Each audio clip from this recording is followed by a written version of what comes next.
Hello বন্ধুরা, আজকে আমি তোমাদেরকে তারা মায়ের দর্শন করাচ্ছি। দেখো, তারা মায়ের দর্শন তো সবাই করেছো, তো আমাদের আন্দামানের তারা মায়ের দর্শন কি তোমরা করেছো?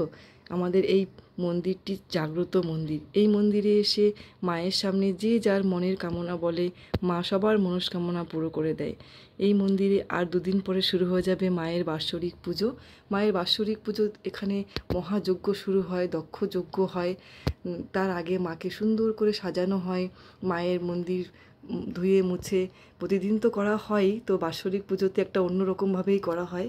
তো দেখো, পুরোহিত মশাই কত সুন্দর করে মাকে সাজাচ্ছে, নতুন করে সাজাচ্ছে। তার সাথে সাথে এটা তো গ্রামের পুজো, গ্রামের মন্দির যেহেতু, তো দেখো গ্রামের সমস্ত বৌদিরা, দিদিরা, মা, কাকিমারা সবাই মিলেমিশে মায়ের পুজোর কাজকর্মগুলি করছে। দেখো এখানে বাসনগুলিকে ধুয়ে রেখেছে সুন্দর করে। তো ওইখানে দেখো সব কাকিমারা, বৌদিরা, দিদিরা মিলেমিশে সব কাজ করছে। এখানে গ্যাস স্টোভটাকেও বের করে রেখেছে, যেটাকে ধুয়ে পরিষ্কার করবে। আর এখানে সবাই বসে একসঙ্গে ছোট থেকে বড় সব বাসন, মায়ের সব বাসনগুলি তো রেখে দেওয়া হয়। প্রতিদিন তো এইগুলি লাগে না, তো এইগুলিকে রাখাই হয়। বছরে এই সময়টাই বার করে পরিষ্কার করে তারপরে মায়ের ভোগ রান্না করা হয়।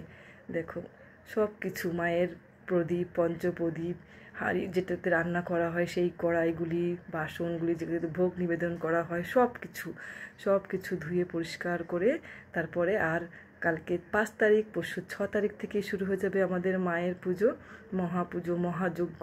তো আমি তোমাদের যজ্ঞও দেখানোর চেষ্টা করব।